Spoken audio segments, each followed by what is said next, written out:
Hello guys, good evening, welcome back to my channel.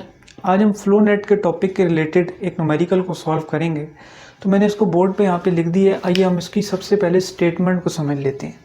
ये देखिए आप, the complete flow net for the dam includes a steel sheet pile cut off wall located at the upstream side of the dam. तो सबसे पहली बात तो ये कि यहाँ पर भी हमारे पास एक डैम है जिसके थ्रू हम यहाँ पे फ्लो नेट डायग्राम ड्रा कर रहे हैं। एंड यहाँ पर ये एक और पॉसिबिलिटी है कि it includes a steel sheet pile cut off wall. Means यहाँ पर हमारे पास upstream side of the dam के ऊपर एक स्टील की शीट पाइल है जो cut off through the wall है। मीन्स वॉल के साथ कट ऑफ करके प्लेसमेंट उसकी हुई हुई है, located at the upstream side of the dam. अब यहाँ पर upstream side of the dam के ऊपर ये लोकेटेड है। The dam is half a kilometer in width shore to shore। अब यहाँ पर एक और चीज़ है कि इसने इसकी विड्थ दी हुई है, वो कितनी है, 1 किलोमीटर का half. Means 1 kilometre is equal to 1000 metre. So यहाँ पर हमारे पास 500 मीटर जो है उसने विड्थ दी हुई है किसकी, डैम की, शोर टू शोर। तो यहाँ पर वो भी हमारे पास यूज होगी। वो किस तरह आगे देखते हैं। And permeability of the silty sand stratum is 3.5 into 10 raised to power -4 centimetre पर सेकेंड। अब यहाँ पे परमेबिलिटी हमने लास्ट लेक्चर में देखा था कि विच इज कोफिशिएंट परमेबिलिटी के होता है। एंड इसकी यहाँ पर हमारे पास वैल्यू गिवन है विच इज इन सेंटीमीटर पर सेकेंड। तो अब हम इसको कन्वर्ट करेंगे मीटर पर सेकेंड में, और इसकी हमें सबसे पहले यूनिट का ख्याल करना होता है। तो ये देख सकते हैं हम, इसकी वैल्यू भी हमें गिवन है और हमें विड्थ ऑफ द डैम की वैल्यू भी गिवन है। नाउ हमसे वो पूछता क्या है, find the total seepage loss under the dam. Find the total seepage loss. अब यहाँ पर जो हम पहले हम सीपेज निकालेंगे वो सीपेज पर यूनिट मीटर होगी, फिर उसको हम टोटल सीपेज लॉस में कन्वर्ट करेंगे। वो किस तरह, वो आगे देखते हैं। यहाँ पर इन लीटर्स पर ईयर। तो इस डायग्राम को हम सबसे पहले कम्प्लीटली अंडरस्टैंड कर लेते हैं। ये आप देख सकते हैं, पूरा हमारे पास फ्लो नेट है। इसमें आप देख लें, ये हमारे पास डैम है, ये यहाँ पे हमारे पास upstream side of the dam, ये हमारे पास downstream side of the dam. अब यहाँ पे आप देख सकते हैं हेड लॉस जो है हमारा यहाँ पे जितना है वो delta H is equal to 6 metre. ये ऑलरेडी गिवन है हमारे पास पिक्चर के अंदर। यहाँ पे आप देख सकते हैं ये हमारे पास जो ग्रीन लाइंस हैं ये हमारे पास फ्लो लाइंस हैं। एंड ये जो हमारे पास रेड डॉटेड लाइंस हैं ये इक्वी पोटेंशियल लाइंस हैं। फ्लो लाइंस, ये ग्रीन लाइंस फ्लो लाइंस हैं, रेड लाइंस जो हैं इक्वी पोटेंशियल लाइंस हैं। नेक्स्ट आप ये देख सकते हैं जो लास्ट में है हमारे पास impervious stratum rock. Impervious stratum का मतलब ये होता है कि कोई भी सॉइल की ऐसी लेयर जिससे वाटर पास ना कर सके उसको हम इम्परवियस स्ट्रेटम का नाम देते हैं। मीन्स वो रॉक भी हो सकती है, कोई हार्ड मटेरियल हो सकता है, क्ले हो सकता है। तो यहाँ पर इसका यही मतलब है कि यहाँ से आगे हमारा वाटर फ्लो नहीं करता, हमारा जो मैक्सिमम वाटर फ्लो करता है वो इस लेयर के अबव करता है। इसी को हमने इम्परवियस स्ट्रेटम, कोई भी रॉक का नाम दे दिया है। अब यहाँ पे आप एक और चीज़ देखें, स्टील शीट पाइल। यहाँ पे हमारी स्टील शीट पाइल है, ये ब्लैक कलर से शोन है, स्टील शीट पाइल है। एंड ये वॉल से कट ऑफ वॉल है, इसीलिए हमने यहाँ पे कट ऑफ वॉल लिखा है। कट ऑफ वॉल है, वॉल के थ्रू है, और यहाँ पर ये स्टेबिलिटी प्रोवाइड करने के लिए प्रोवाइड की जाती है। नेक्स्ट आप ये देख सकते हैं कि ये हमारे पास अगर हम यहाँ पे गिने कि फ्लो लाइंस कितनी है and flow equi potential lines कितनी है, तो उसको आप देख सकते हैं कि हमने लास्ट में भी डिस्कस किया था कि ये हमारे पास एक पूरी की पूरी फ्लो लाइन हो जाती है। सेकंड फ्लो लाइन ये है हमारे पास green line, third flow line ये पूरी लाइन हो जाएगी हमारे पास। एंड लास्ट जो इम्परवियस स्ट्रेटम की जो हमारे पास लेयर है वो भी हमारे पास एक फ्लो लाइन कंसिडर की जाती है। इट मीन्स कि हमारे पास टोटल फ्लो लाइंस कितनी हो गई, 1 1 2 3 एंड 4। ये हमारे पास टोटल फ्लो लाइंस हो गई। अब फ्लो लाइंस के थ्रू आप जानते हैं कि फ्लो चैनल्स क्या होते हैं। फ्लो चैनल्स क्या होते हैं, नंबर ऑफ फ्लो लाइंस -1। यानी जितने भी फ्लो लाइंस हैं उनसे हम 1 को सब्ट्रैक्ट कर दें तो हमारे पास फ्लो चैनल्स आ जाते हैं। इसी तरीके से हमारे पास क्या होंगे, number of flow channels equal to 4 - 1 3। इसी तरीके से हम इक्वी पोटेंशियल लाइंस देखते हैं। ये देख सकते हैं आप, अगर हम इसको काउंट करें तो यहाँ पर 1 2 3 4 5 6 7 8 9, सॉरी यहाँ पे भी है 10।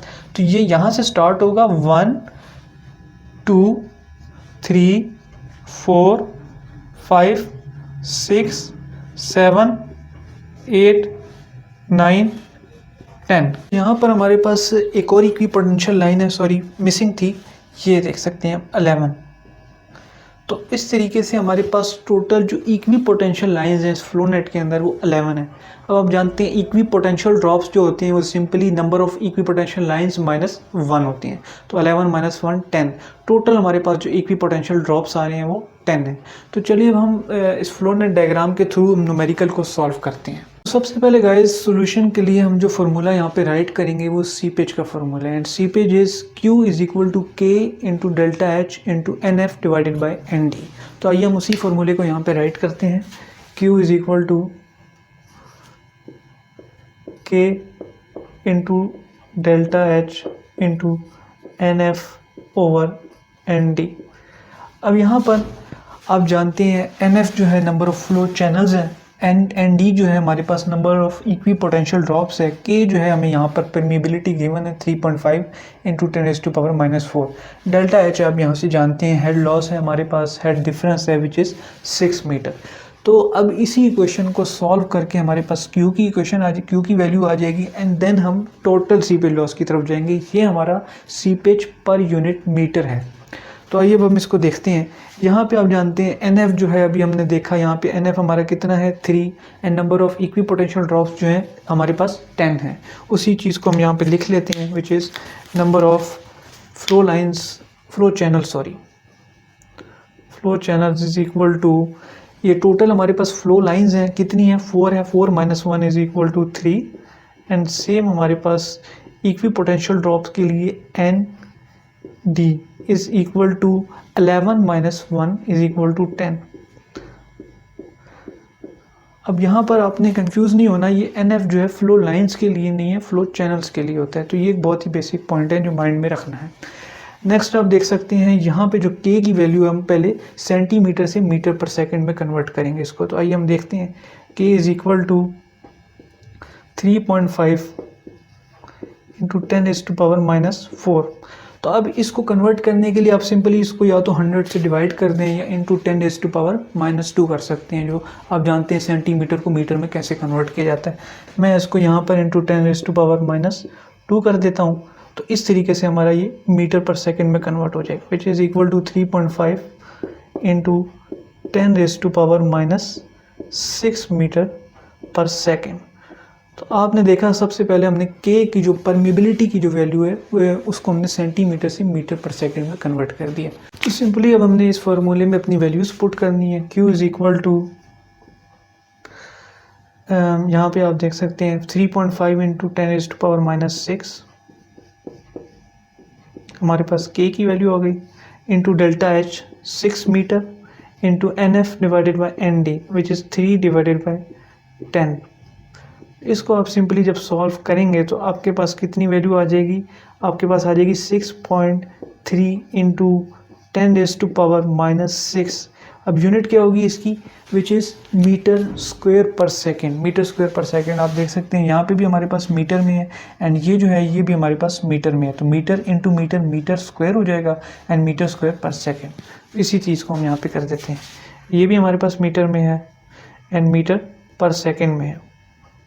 सो हमारे पास फाइनल यूनिट जो है वो मीटर स्क्वायर पर सेकंड की फॉर्म में आ जाएगी। सॉरी, ये हमारे पास पर यूनिट मीटर है। सो गाइस ये जो Q है ये per unit metre of dam width है। अब हमने total width of the dam पे सीपेज लॉस कैलकुलेट करना है। उसका फॉर्मूला ये है, आप देख सकते हैं Q = L × Q।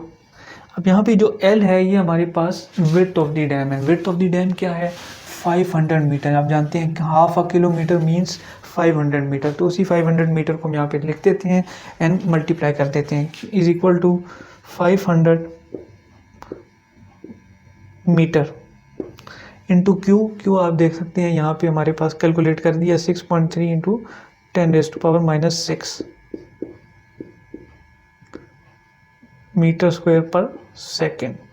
तो इस तरीके से आपके पास टोटल सीपेज लॉस की वैल्यू आ जाएगी।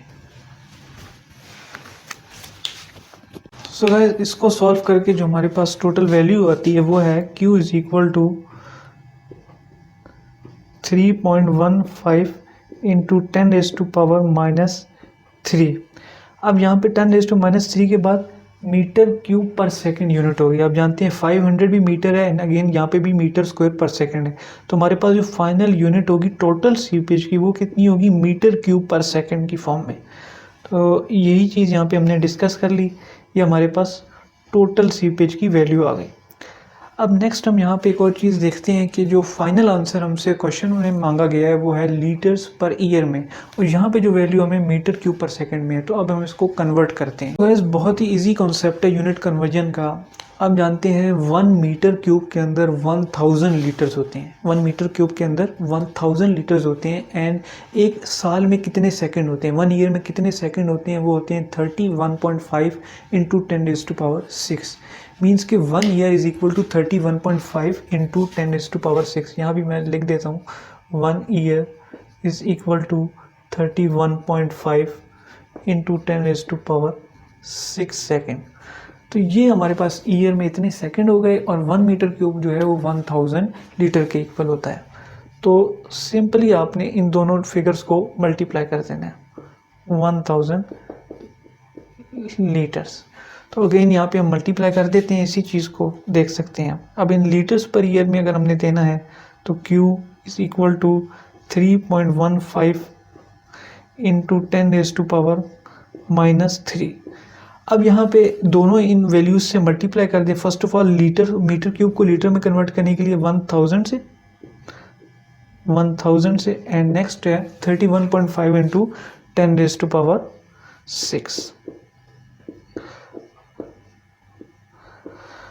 सो इसको जब आप सॉल्व करेंगे तो आपके पास अप्रॉक्सीमेटली जो आएगा वो 99 मिलियन लीटर्स पर ईयर आ जाएगा।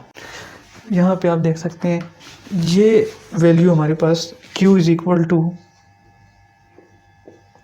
99 22 5000 litres per year.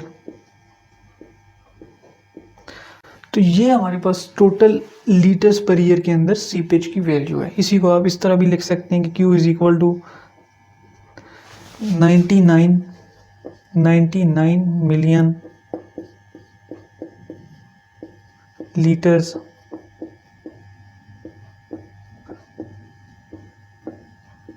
Per year.